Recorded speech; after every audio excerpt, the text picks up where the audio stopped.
友们，大家好，欢迎大家来到天津卫视大型情感节目《爱情保卫战》。每天晚上8点到10点呢，我们会开通直播，我们各位老师会坐镇帮您答疑解惑，欢迎大家和我们连麦，来一起认识一下我们强大的情感疗愈团成员。Hello， 大家好，我是青年作家文静儿。爱情是人生里的一场奇遇，希望我们都能在这场遇见里获得幸福。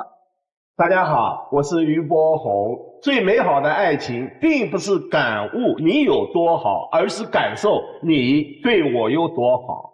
大家好，我是莎娜。使人疲惫的从来不是远处的高山，而是鞋里的一粒沙。希望我们每个人的鞋子里都不会有那一粒沙。大家好，我是心疼米娜。愿大家相爱容易，相处不难。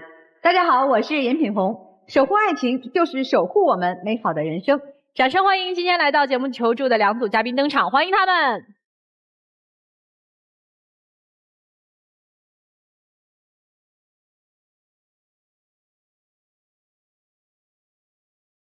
本期第一对情感嘉宾，李先生51岁，来自河北个体；王女士52岁，来自河北个体。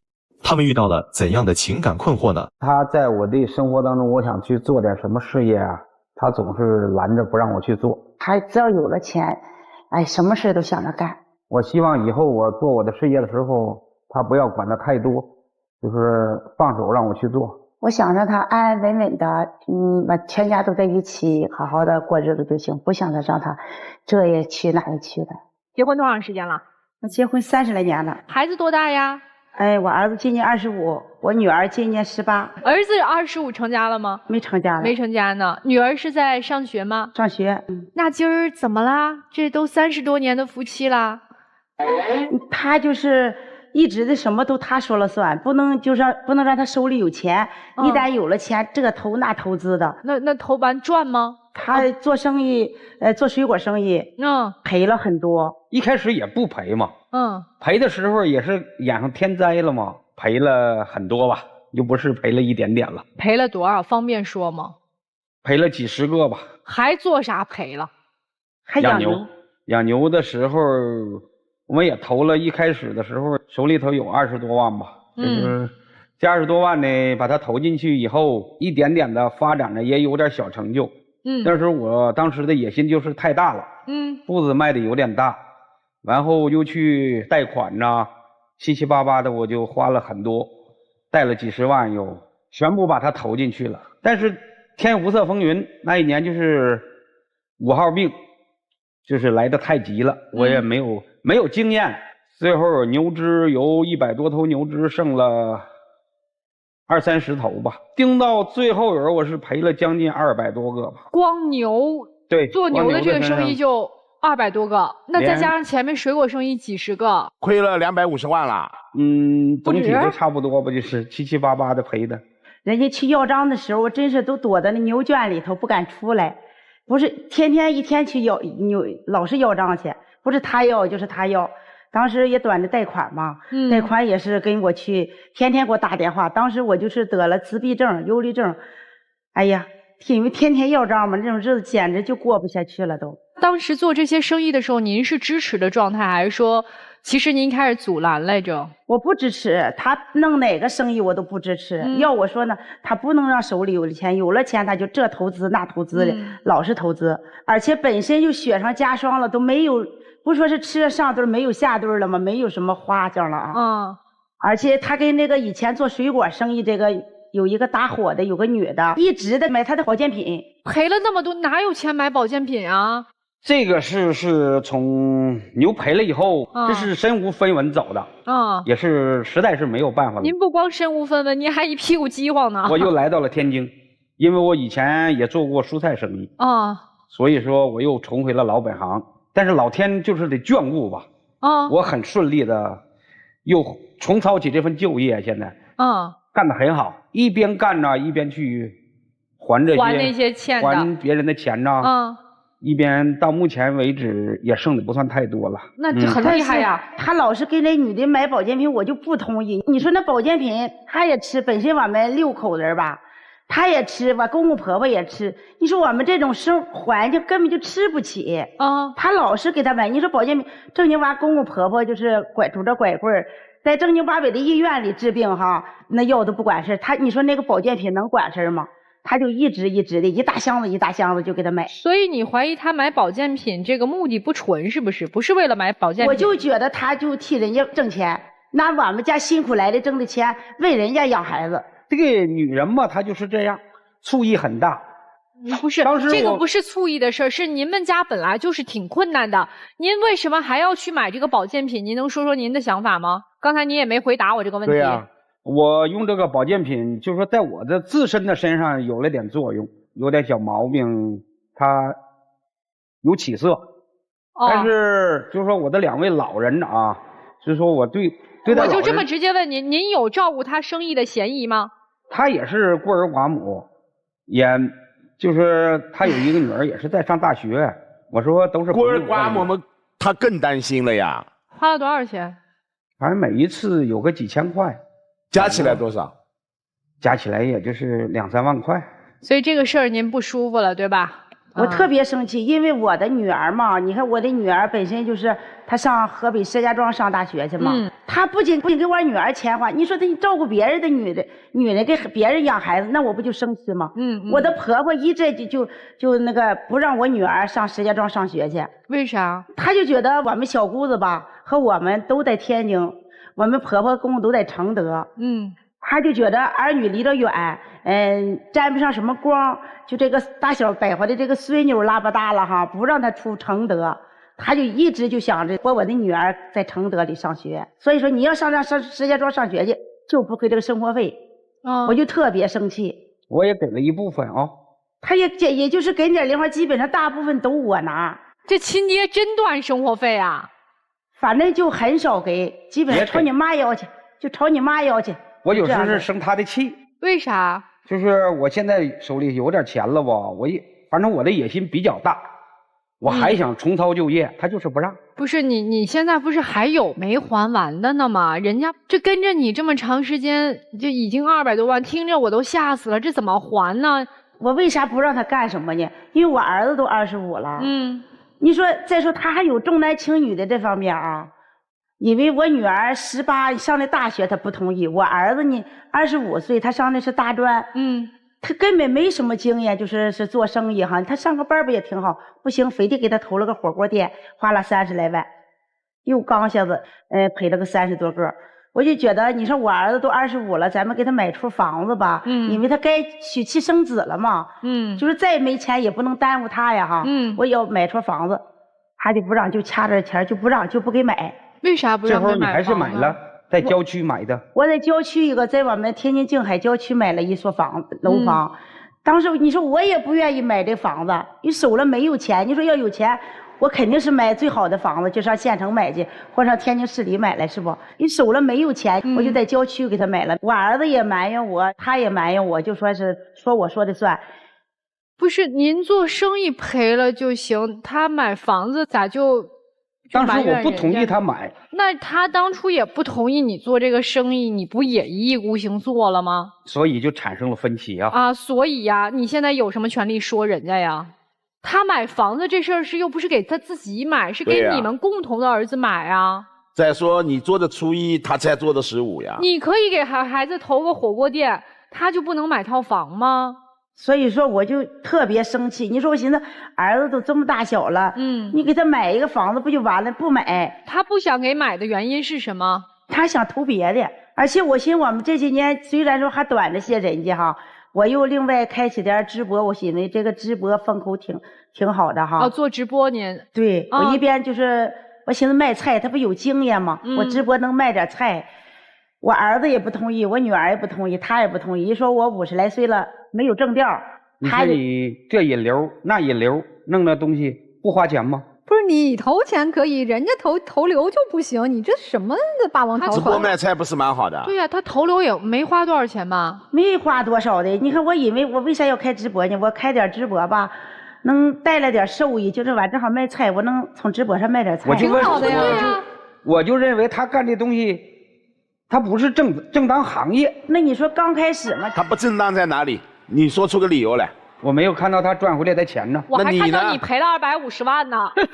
就是啊，我稍微打断一下哈，我觉得这夫妻俩还挺能干的，赔了那么多钱缓过来了，对，又给儿子投饭店，然后还又买房，真挺能干的两口子，能力是有的，能力是有的，很有能力，很有能力啊。也不行。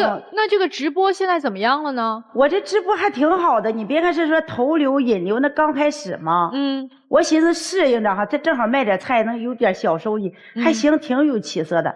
但是我憋气是啥呢？有点这小收入了哈，又给他妹妹又拿出1万多去。我婆婆就说：“你看那个你妹妹，家庭条件也不好，你们这还算可以吧？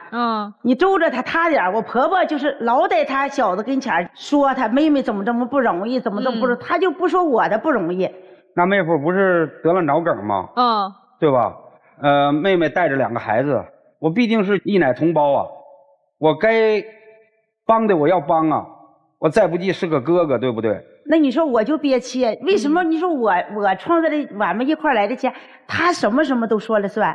他想着做生意他就做生意，他想着养牛就养牛。你说把我放到哪行了？一点都不跟我商量。哎，你现在最大的矛盾是啥呀？他还要养牛，导致你们今天来到我们节目。我还想重操旧业。他还想养牛。我跟你说，一到下班的时候就这看那看。他去年个刷的视频啊，都是在养牛。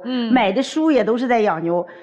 就是有一次我买那么多书，我在找我这起步的原因，我是赔在哪里头，对吧？因为我虽然说50什么岁了，但是我的心情不老啊，我还想重操旧业。我在哪里头跌倒的，我要在哪里再爬起来。你们现在这些积蓄够支撑您再去投吗？有点还可以吧，有点钱，能买一点，是可以做起来的，是吧？对。但是妻子是有点怕了，是吧？我就不愿意，我就死不待见那个养牛，因为我当时那会儿家，我的妈妈那会儿家就临没的时候哈，和人最穷的时候和人借3000块钱都借不来，因为那会儿最穷了，你落魄了嘛。你说的是我们面临倒闭的时候，那是那会儿，那你一再养牛再赔了呢，不过来了吗？哎，那如果你先生今天就坚持说我必须要做这个事儿了，你怎么办？我就想跟他离婚，我就不想跟他过。那他要不养牛养鸡行不行？养鸡也不行，因为养殖业，他其实现在就是想过安稳生活。因为我都这么大岁数了，你说都52了，我儿子25了，我就想着给我儿子再投个楼房，让他娶妻生子。晚了呢就安安稳稳的，我再直着播，他再做着菜就挺好的。没必要拼搏去了。你说有俩老的人都80来岁了。你说这女儿吧，再好好供，你再拼，一旦再赔呢，咱赔不起了，伤不起了，经不起这些风浪。先生，老婆说了，你要执意去做这个养牛的生意，我就跟你离。他要是非常想离，我也没有办法，我还想要做我的事业，因为这个事业。不是，等会儿您的意思就是说，离婚也要做？对，就是你就算跟我离婚，我这养牛这事儿我也干定了，是吗？我也要把它做成。那你们直接离了不就结束了吗？为什么要来啊？但是我觉得，毕竟孩子也那么大了嘛，我想着。其实您就是想说服他，是吧？其实你说离婚是气话。我是气话，一直是气话。我想让你们给就是调解调解，就说是也不能离，毕竟孩子那么大，丫头小子都有了。让我们来劝他不要养牛。对。你们夫妻2个人过到现在，你们觉得还有爱吗？有，肯定有。几10年的夫妻肯定是有。哎，妻子觉得呢？有是肯定有，有是肯定有，只不过现在就这事儿僵在这儿了，不知道怎么办了，我就憋气，他什么事都他想着，他想咋着就咋着。理解理解。咱们接下来听听老师们有没有什么更好的意见。我们要用发展的眼光，我觉得去看待每一个人嘛，对吧？阿姨，您也不要觉得说，因为叔叔之前养牛失败了，他就一定会再次失败。我觉得这个也是不可取的，因为人都是在实践中成长的，这个跟年纪无关，这个是要随着你的认知，随着你的知识储备，随着你的社会资源，它都是要往前走的。所以咱们要用发展的眼光，咱们要用新的眼光去看待旧的人和旧的事物。但是一定就是，如果您要养牛的话，这个财政大权一定把在您夫人手里，因为您太冲动了。你这一上头一热血，这个咔，这个钱花出去了，很难回来，因为您的成本太高了。所以您可以支持他养牛，但是所有的财政大权呢，要把握在您手里。然后你们家所有的事情，你们要共进退。千万不要再1个人闯祸，3个人承担了。还有一个点是什么？就是您的孩子现在已经25了，是吧？孩子要学会独立。孩子现在做什么工作啊？他以前也是那不开个饭店不就赔了吗？赔了，现在就是也是在我们店里头。我觉得那就踏踏实实的跟他爸一起研究怎么养牛吧。林先生是不可能一个人把这事干了的。我觉得正好你们上阵父子兵，尤其我觉得这个短视频这一块啊，我觉得叔叔您要跟这一个观点，短视频是现在最能带货的。您的有牛卖不卖得出去，我想这个极端重要，这个直接决定了你们的供应链自驱力。所以我觉得您要有一个与时俱进的想法，尊重年轻人，尊重科学，两位都是不要意气用事，你们的婚姻非常牢固，你们婚姻没有问题。我认为这个核心问题是你不尊重自己的妻子，并不是说他的反对一定有道理，但关键问题，你投资的钱和借的债务都是你们两个人的共同的财产，也是共同的债务，他是有知情权、决策权的。你刚才说你的妹夫脑梗要不要帮？当然要帮，但是你有没有征求他的意见？尤其是你的妈妈，在我的眼里，她有点帮亲不帮理。所以妻子现在一肚子的怨气是你对她的不尊重，你没有把她放到那一个老板娘的位置。说到你现在要投养牛，对吧？我相信你的眼光，有过一次惨痛的失败的教训，它刻骨铭心。关键问题，我想多深思熟虑，思前想后，心无旁骛，把这件事情做好。但是前提和妻子好好商量，这是最后一次，他最后一搏。我想做妻子的，在这个问题上，你要相信你老公的眼光。养牛，我支持你。首先肯定你们夫妻二人，我觉得你们已经比大部分的夫妻要强很多了。第一，你们很厉害，挺过来了，没有放弃，而且有从头再来的勇气。我觉得这个是你们夫妻二人齐心协力，然后才能挺过来的，缺了谁都不行的。但是其实今天养牛的这个事儿，我觉得它不是核心问题，这个你们可以找到各种各样的方法和办法。我觉得今天最重要的问题是，妻子觉得这些年自己在这段婚姻当中没有被看见，没有被尊重，觉得所有的事情都必须要依附于丈夫。自己好不容易想做一个直播，然后并且也其实做起来了一定的声色，但也依然要被指指点点。自己拿主意说给儿子买套房，结果没成想这个房子不如意，最后也一直被指指点点。就是心里一直窝着一口气，憋着这一口气，觉得好像我在这个家庭的付出永远都是被指责，都是不被肯定的。所以我觉得呀，男人有的时候要聪明一点，咱们要听到话的弦外之音是什么，他最重要的是什么？先生，他要的是你对他的关心和看见以及肯定。我觉得任何的事情，两个人都一定是大家共同商量，是像战友一样共同商量我们要怎么办。而且夫妻最忌讳的是遇事埋怨。所以如果你们两个人遇到事儿不埋怨，而是一起像你们这种的有从头再来的这个勇气的时候，你们的感情一点问题都没有，你们的家庭也一点问题都没有。最后，对于做生意这件事儿，我就有一个建议，不要做自己认知之外的事儿。对，如果是认知之外的事儿，你放心，一定是失败。您和之前的那位女士什么关系啊？合作伙伴。我觉得在整个的您的人生里头，仿佛那一位女士得到您的照顾更多啊。我不觉得你的妻子在你身边有占到你任何便宜，占到你任何光。现在的蔬菜生意是你妻子主导，你可不是妻子打配合哦，是妻子主导，你打配合，对吧？对。现在的钱是妻子挣回来的，对吧？对。所以你有什么资格好抱怨的呢？听上去这一路走来一事无成，只有老婆苦苦支撑啊。你老婆现在在做的蔬菜的这样的一个生意就怎么地了？咱种植业就比不上畜牧业了吗？咱蔬菜就比不过水果了吗？咱老婆身边就留不下非得跟着红颜知己去牧场流浪吗？你一直轻视着女人，但你却跟一个红颜知己一起做生意。轻视女性是指在你们家里头，女儿没权利去外地读大学。从这一点上能看出你们整个家里对女性的一个态度。今天我可不认为这是一个养不养牛的问题，我认为你的老婆之所以在婚姻里头被看不见、被边缘化，活该，因为你自己嘴快。刚刚我问你们，我说这个婚离了不算了吗？你说那不行，孩子都这么大了，所以活该呀。你出钱，你养男人，你给他钱，让他和别的女人去做生意，一起赔，然后你再说这个男人是我的宝贝，我得留下一个全活的，我才能交代给我的子女。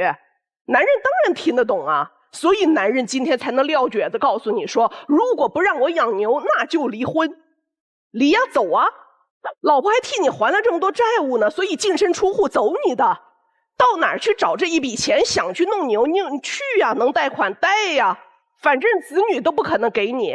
一个在读大学靠你老婆养，一个自己呢做生意也赔了，对吧？追逐你的梦想，50来岁也可以当牛仔的，去吧。先不说我们之前谁是谁非，谁对谁错，谁是忠诚的，谁是有其他想法猫腻的，就眼下你们夫妻俩都50岁，就半百之后，妻子想要一个稳定的生活，她曾经因为家里负债累累生过病，在她半百之后就想要一份安稳的生活，就从这一点上来看，哪儿错了呢？我刚才一直在思考这个问题，怎么就这丈夫非得说不行，你不让我去我就离婚？我觉得没错呀。一个男人到了50岁的后半程人生，如果还一味的自私自利的去要追逐自己所谓的梦想，却不顾自己30年在一起的发妻他的精神状态，他的情感需求，他的生活理想，那我觉得你就不够厚道了。那对于妻子来说，我觉得其实他养不养牛，我觉得没那么重要。这些年即便他在你的身边，你从他身上得到了多少这个丈夫的呵护和爱，其实您心里是有数的，是吧？也不能完全说他整个的看不到你，忽视你。其实在他生意赔了之后，和您一起做这个蔬菜生意，也是踏踏实实的陪了您好几年，是吧？也是咱们朝夕共处，踏踏实实的生活了这么长的时光，您也舍不得他走，是吧？其实这个也占了你情感当中的很大一部分，既怕生意亏了，又把钱赔进去了，折腾不动，又舍不得自己这老公这些年在身边过得挺好的，又要去跑到外地去打拼创业，那就直接说嘛，直接告诉他这是我的情感需求。男人女人都一样，事业家庭都重要。过去50岁都退休了，现在50岁咱可以从头再来，但是从头再来也是家庭事业都重要，把以后的家庭和事业拧成一股劲儿，不要分开了。谢谢评委老师，谢谢。二位也坐那儿想一想，好，想想老师说的话啊。我们来有请第2组嘉宾。本期第2对情感嘉宾，邓先生29岁，来自黑龙江个体；张女士25岁，来自黑龙江个体。他们遇到了什么样的感情问题呢？我感觉我就像一个时间机器，挣多少钱都不够他花。背地不太好，做什么他都看不到。一个是脾气大，再有就是爱乱花钱，特别小气，特别抠门，对我一点都不好。今天谁要来的？是我要来的。您要来的？对啊，你俩现在是什么关系？我们俩现在是夫妻关系。结婚多久了？已经结婚5年了。5年啦。哦，有孩子吗？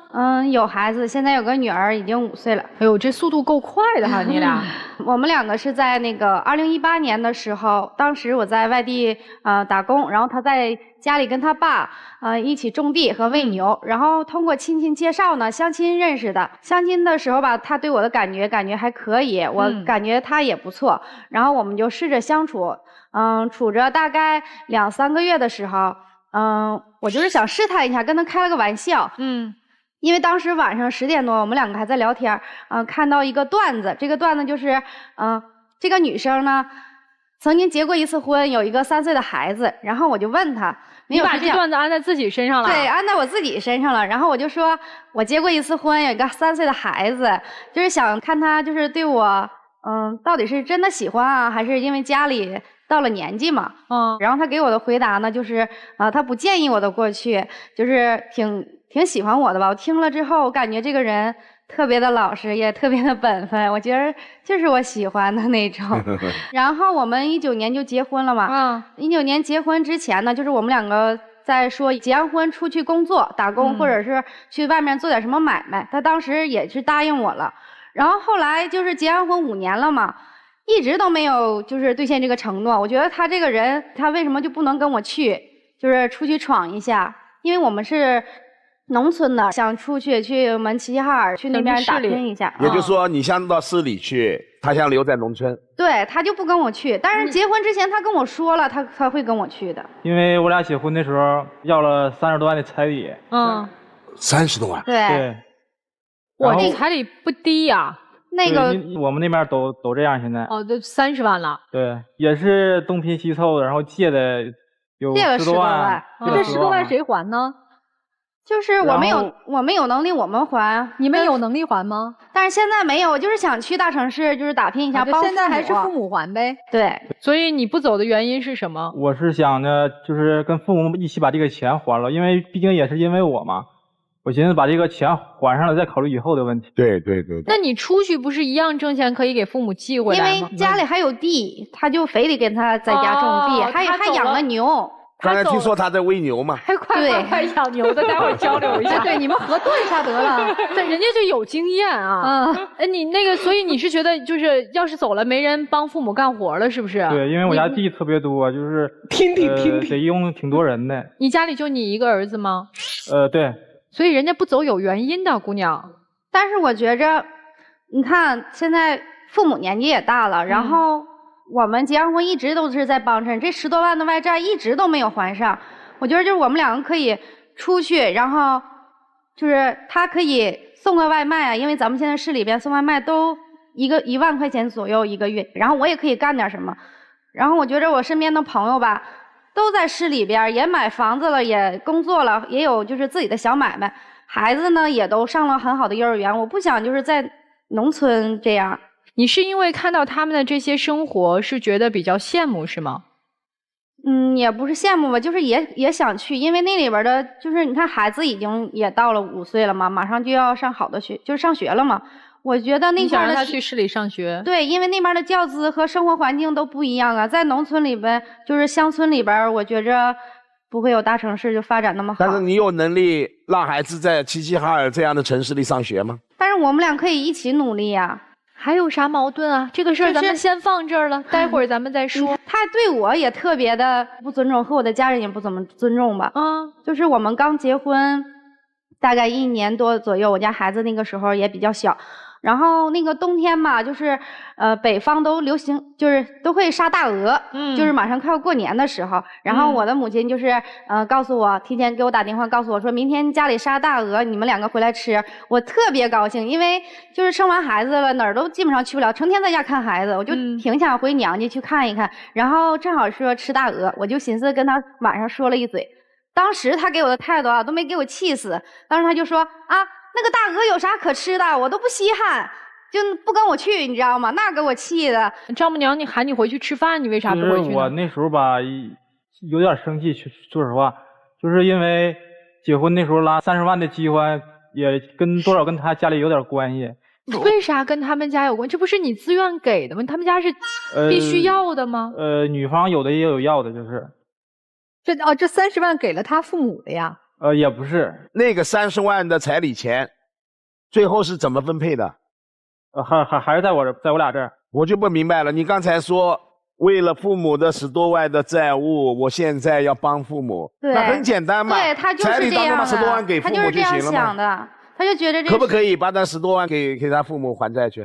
我可以帮他还，就是我就是想，就是这个钱不能拿出来。不是不能拿出来，现在已经没有了，因为我们当时结婚要了这个钱，就是已经装修房子、生孩子和生活当中开销已经花没了。花了。对，所以那你心里这股子气是哪儿来的呢？我就感觉他父母那时候应该就是商量着来，毕竟我家条件不算太好，然后你就是可以适当的少要一点儿。所以你那个时候其实是一直对他们家人有意见的，对吧？有点意见多少。哦，姑娘，你知道这事儿吗？其实我之前是不知道的，后来知道的是吗？对，但是我觉得没什么的，就是因为我们两个已经结婚了嘛，也没说不还，也不是说就是让老人还，我也是想着帮他们还，所以才想出去打工。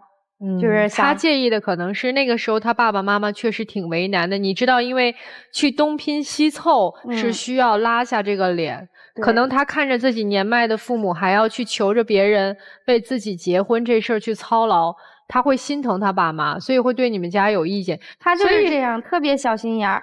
而且他现在从来都不让我管钱，家里就是每年种地的钱和收入我都不知道。你现在不知道你们家的财务状况吗？对，但是我就知道这个10多万块钱的积分还没有还上。你都不知道你们家挣多少，你怎么能知道这钱没还上呢？但是他每次都会说啊，还有积分呢，没还，一直都没还。然后我们种的地每年也不一样啊，就是假如说今年种2场地，来年就会多种一些地。就一直都在投资，还有这个养牛。刚开始这个牛吧是挣钱的，但是自从我们养牛之后，这个牛价就一直在跌，你卖也不合适。就像刚才那个大哥说的，刚开始时候买那个公牛3万块钱一头，现在就是1万都出不去了。所以现在姑娘，你现在是对你们家的钱一概就不知道啊？不知道。你不问他吗？我问他呀，他也就说这儿花了那儿花了，就是有多少钱我还是拉账单啊。咱今年收入多少，支出多少？这个谁管钱，谁不得做这个工作吗？没记过账。那你得让他有知情权呀。他就总觉得我花钱大手大脚，他就不让我管钱。我觉得你怎么认为他花钱大手大脚？你说说。就是每次上街的时候，就是啥都想买，然后看着啥想买啥，看着那个烤肠了买烤肠，看着奶茶买奶茶，然后回家每次都是就是大包小裹的水果啊，有衣服啊，就是不消费满意了都不回家。他是每天都这样吗？就是出去的话就差不多都是这样。出去几次一个月？怎么样也得有1、2次吧。主持人，你听我说，你看他就觉着我花钱大手大脚，他特别爱打游戏，他一玩起游戏呢就往游戏里边充钱，他就觉着我好像花多少钱了，其实他玩游戏也往那个游戏里边充了不少钱。当时有一次他在打游戏，然后我们家有个孩子嘛，是个小女生，她就是感冒了发烧了，那个时候吧我也感冒我也发烧了。我这边吧，我就要是看着孩子给他喂药，然后就孩子特别闹，我那边还要收拾屋子，就是来照顾孩子。他就坐在那块一动不动。后来就是停了好长时间，我就觉着他为啥就不能动一下？我就问他，我说你就不能不玩那个游戏了吗？孩子都已经生病了。他说我不玩，孩子也不会好。就是我感觉是个女生，听了心都会很难受，让我当时真的是眼泪哗哗的。我觉得就是他不在乎我和孩子。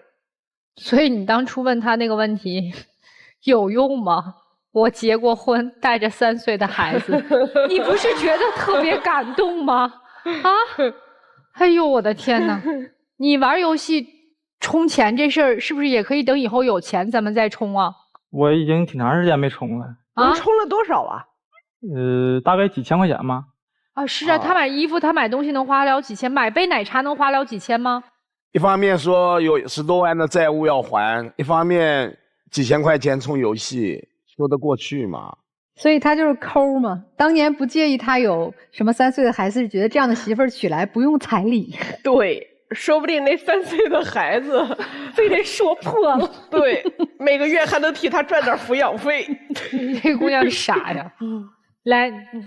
那个男士，现在你对女生除了在这个他觉得他花钱这个方面你不太满意，还有什么你对他有意见的地方吗？爱喝酒啊？谁爱喝酒？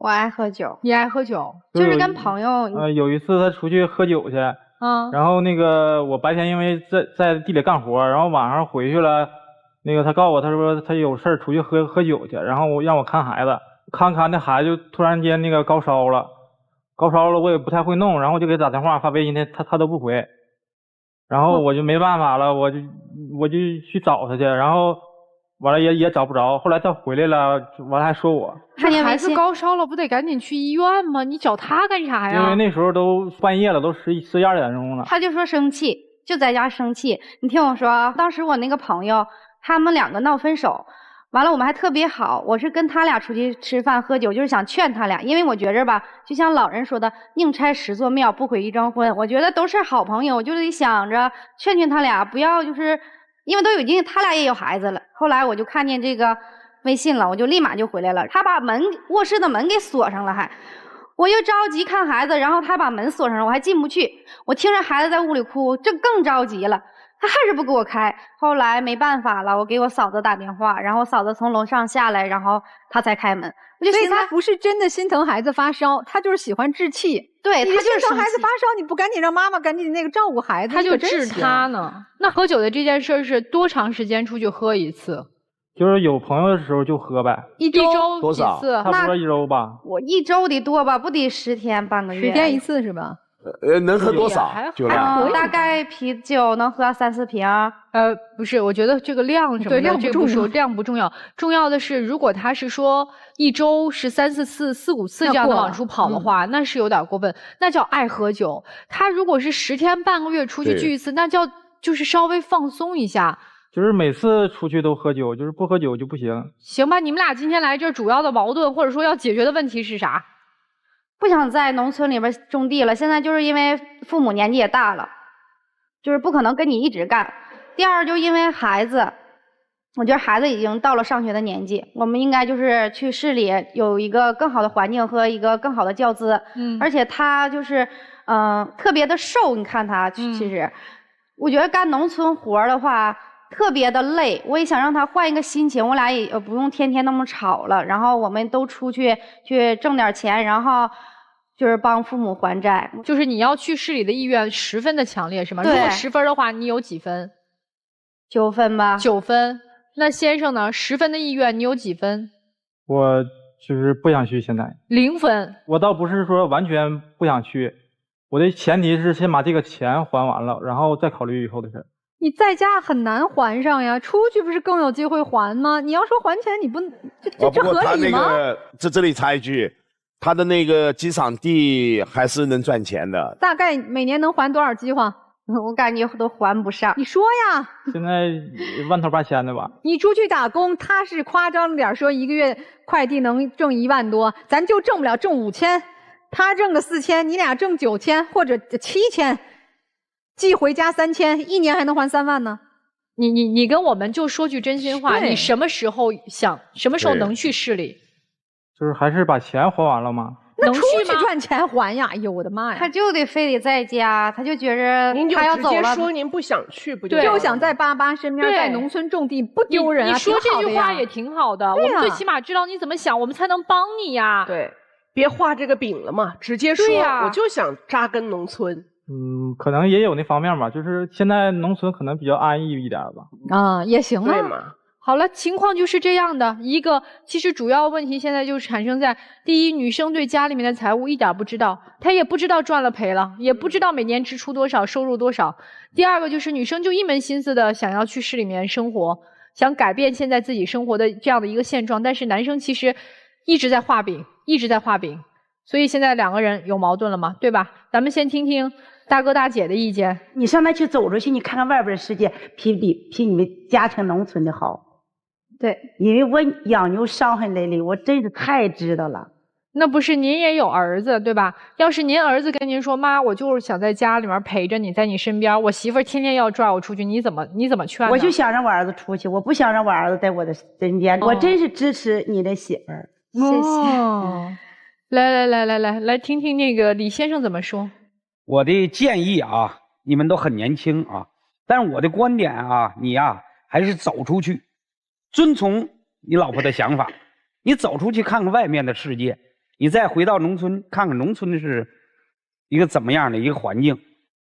看人家叔叔51岁、52岁正是闯的时候啊，你怎么回事啊？你怎么一点闯劲儿都没有啊？这我跟你说，就是人嘛，你们俩有个很根本的问题，你俩认知差的问题，你俩现在的认知根本就不在一个维度里。你老公的问题是，第一他懒，第二他毫无学习兴趣，他都不是学习能力的问题，他对这个世界上，他对他自己目前他是相对满意的，你知道吗？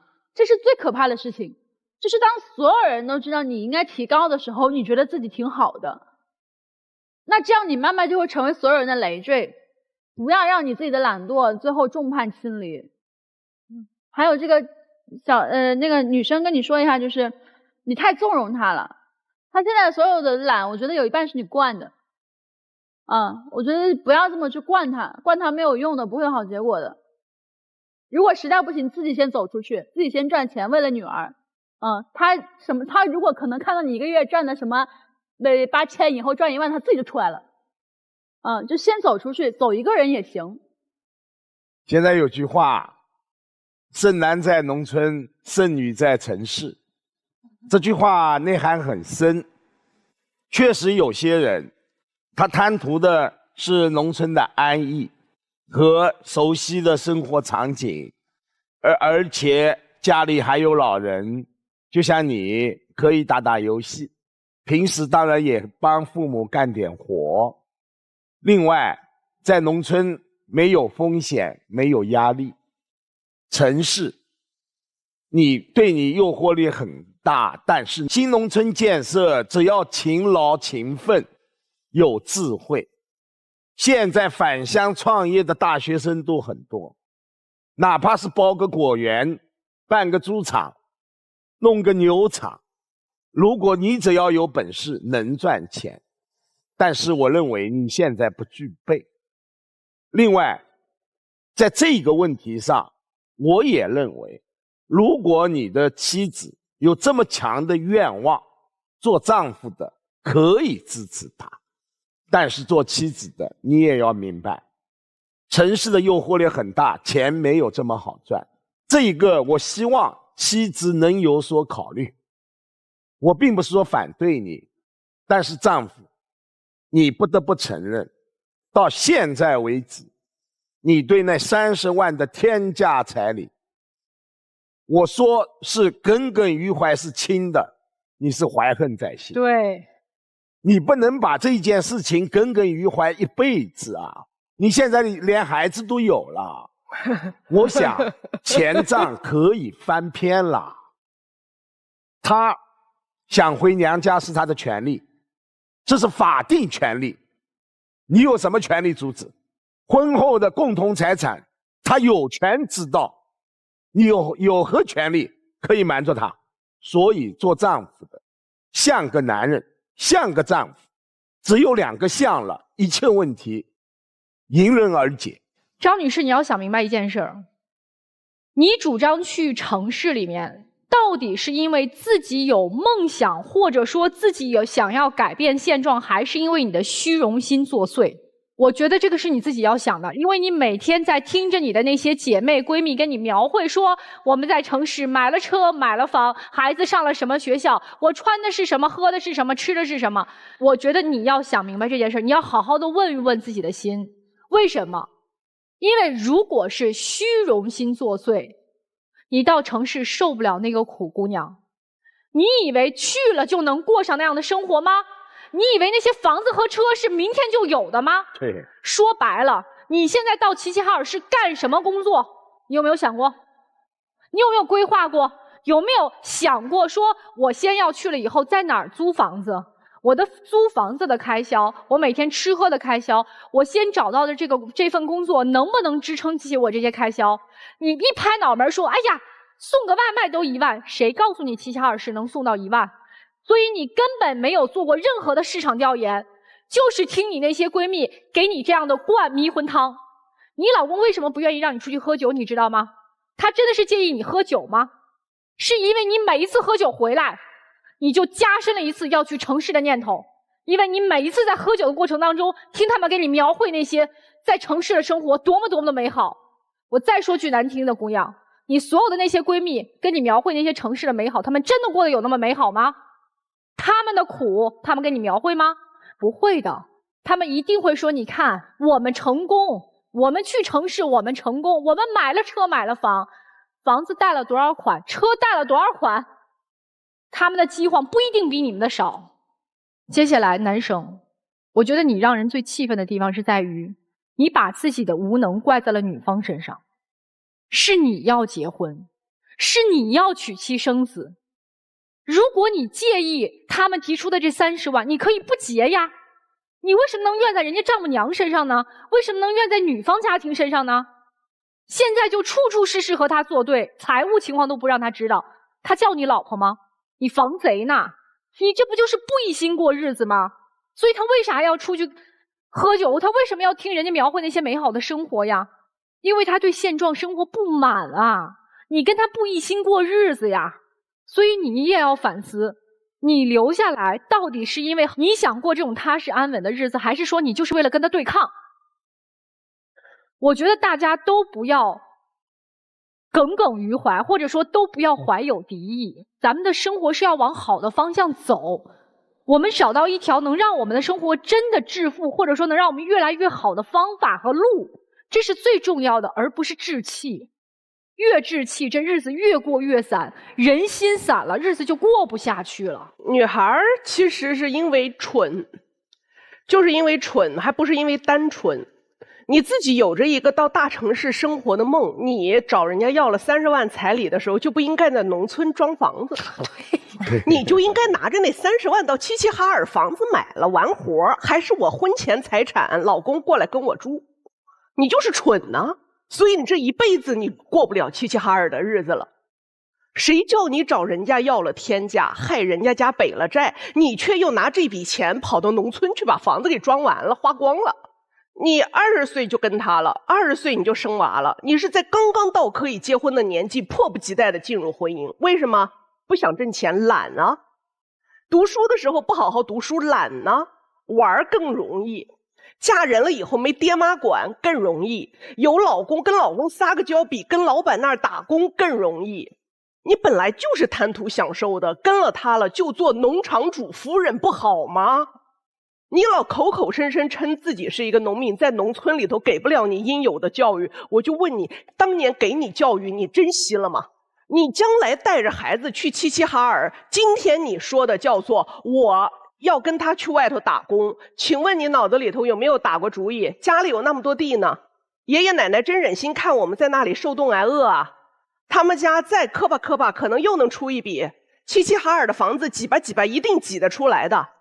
只要他跟我一条心去齐齐哈尔，一定能说服爷爷奶奶把家里的地给卖一块或者转一块，然后帮我们在齐齐哈尔置业。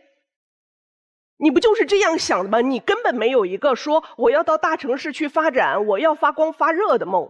你要想发光发热，你在农村也能发光发热。我们那么多一些留学的博士会去建设新农村。然后对于你来讲，这么多年你学啥了？你那么关心幼儿教育，你去学啊！你学啥了？你能教你女儿啥？你觉得我在我的丈夫身边，我没有价值，跟他谈呢？家务，或者是说跟你一起干农活，我值多少工资？你每个月给我发多少工资？你可以不让我知情，你有多少钱？既然你觉得我乱花钱，你不信任我，那我应该拥有我的劳动收入。先生，您认可您的太太在家里头还是起到作用的吧？就算是干家务也好，带娃也好，种农田也好，她应该可以有份工资吧？咱农民既然是有收入的，咱农妇为啥不能有收入？当一个女人在家里头觉得我一点价值都没有，我连买一件衣服都没有自主权，出去喝顿酒都得外地来的朋友来买单，你认为她想不想跑？她现在心是慢慢会野的，不只是外边的朋友会教化她，短视频、电视剧和她自己作为一个成熟女人蠢蠢欲动的梦。成熟女人会做出什么样的事儿来？就觉得我已经完成了我父母要我的嫁人，我完成了夫家要求我的生孩子，接下来我追求自己的人生理想去了。你们不是都说孩子让我带大，我带大了没影响，我今年25岁，孩子一上小学我就走。寒暑假我回来，我平时浪荡中国去，我自己出去打工去，你拦得住？你以为你取了一张白纸，但你却不知道这张白纸自己会成熟，熟到有一天他决定自个儿出去找点颜料给自个儿抹抹了。你把老婆禁锢得太紧，老婆的逆反心就像一个叛逆的小女孩一样，她要跑了。踏踏实实的在家里头带好孩子，相夫教子，学点什么，让自己有点本钱了以后再说我可不可以去创点业。你要真能像咱这位姐姐一样这么能干，那是没问题的。但您不是，您是个浑浑噩噩的小女孩，出去一定会被骗。我觉得老师们讲的都非常的客观，特别的现实啊。但我看到的是你们的家庭生活，你们的婚姻爱情生活，其实过得一点都不好。就是一个20岁的小女孩，像米娅老师说的挺蠢的，也挺天真的，嫁给了一个男生。其实对这个世界、对婚姻、对养育孩子都没有一个清晰的认知，就这么嫁了呗。但婚后这个丈夫也没有好好的照顾自己的妻子。我没有太看到这5年你爱她，我也没有太看到这5年你爱你们的女儿。女儿高烧的时候，你把她关在门外，就跟她置这口气，不让她进门来。我觉得你也不懂爱啊，这位先生，你不让她出门，不让她去大城市，不是爱她，只是你大男子主义，要老婆孩子热炕头罢了。那怎么能留住这颗蠢蠢欲动的年轻的心啊？留不住的。如果你不做调整，我真的不看好你们的未来。你要不给够他足够安稳的爱，让他愿意留在你身边，我跟你说，你再不跟他走，他可不就是齐齐哈尔了啊？他还真来北京了呢。我甚至能想到他的开场白：你介意一个离过婚有5岁女儿的女人吗？这回是真的了。对方说不介意，他又感动了。你跟他一起走还是齐齐哈尔，你不跟他一起走，他就来北京了。所以我觉得你俩的核心问题不是在商讨我们在城市生活还是在乡村生活，我觉得这没有本质上的差别，本质上的是差别。你们要有真的夫妻间那种深情厚爱，我们才能商量未来的生活何去何从。不要轻易去选择和伴侣背道而驰的生活方向。谢谢。好。这话都挺重的啊，也挺多的。我们说的确实挺多的内容，希望你们就是能好好的想一想。接下来有请我们2组嘉宾回到我们的转门后面。在开门之前呢，要提醒一下我们电视机前的观众朋友们，欢迎大家通过金云 App、天津 IPTV 网络电视、万事达手机客户端观看本期节目。同时呢，大家也可以登录优酷视频、腾讯视频观看节目的完整内容。各位老师们，咱们预测一下吧。第一组肯定老夫老妻了，30我认为周年肯定会出来，肯定会出来。而且他看做个预设好不好？啊放牛就不出，不放牛就出来。李先生、王女士，我们共同商量了一个出来的条件啊。如果你们暂时放弃养牛的这个计划，先踏踏实实的继续卖菜的话，你们就出来。如果你们不这么想的话，或者不同意的话，还想再商量商量，那就别出来，好吗？他们不用打，他俩不答应我。好，3、2、1，请开门。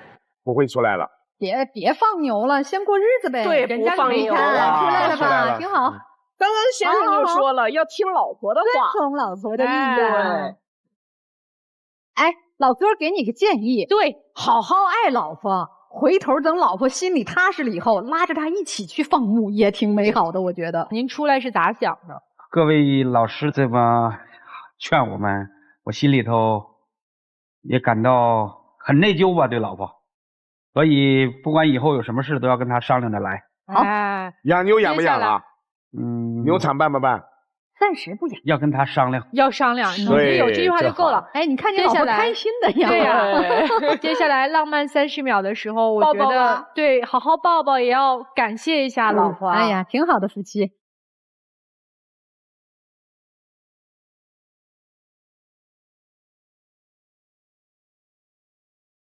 祝福你们，谢谢祝福老师你们啊！谢谢你们希望你们幸福健康，谢谢你们，谢谢来这边请。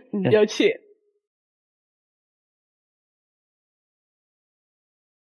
来，第2组的也要预设了。这位小年轻的夫妻怎么办呢？他们要不要出来呢？要预设呀。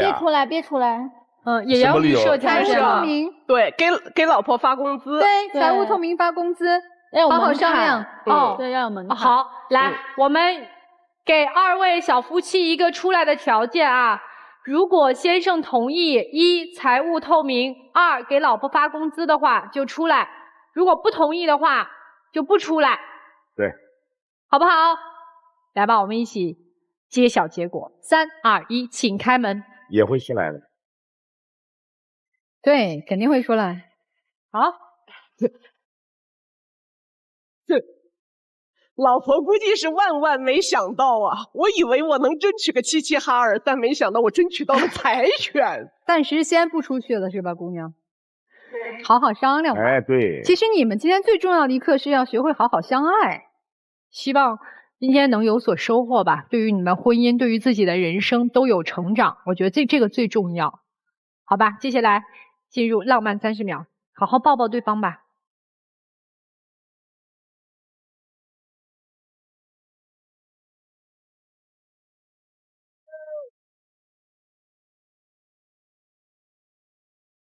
请亮灯。多好。祝福你们啊！希望孩子健康快乐的成长，你们2个人能恩恩爱爱的。好，感谢你们来到节目，谢谢你们，来这边请。